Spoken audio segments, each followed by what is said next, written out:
He was the talk of the town. I mean, he was the most popular guy around. And I mean, after all, why shouldn't he be? He'd been dead 4 days, and now he was up and walking around.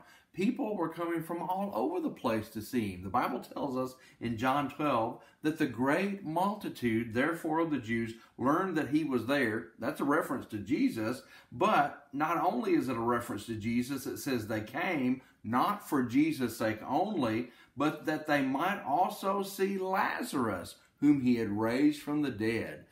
I mean, what an incredible moment that must have been. What an incredible period of time that must have been, that people had heard about this. There were many witnesses. It was undeniable what had happened. And so now a great multitude wants to see what's going on.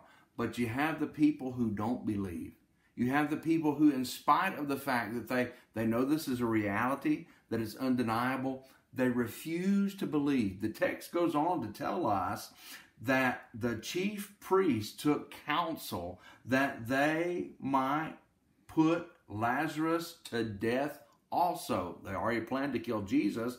Now they're going to plan to kill Lazarus also. No indication from the scriptures that ever came to pass about Lazarus, but this is how diabolical they were. This is how determined they were to deny the obvious reality of who Jesus was.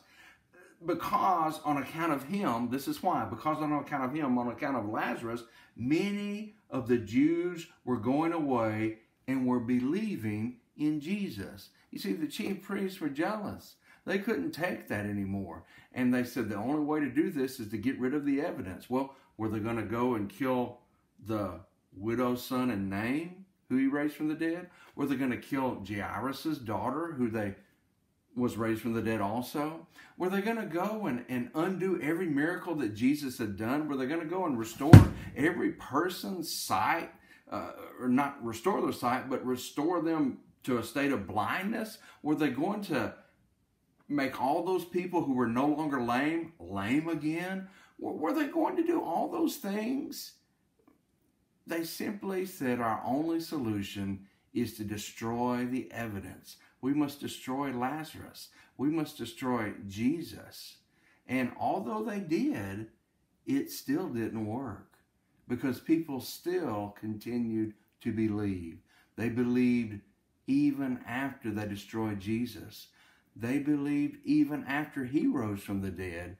And you and I still believe, and you and I know that Jesus is exactly who he said he is.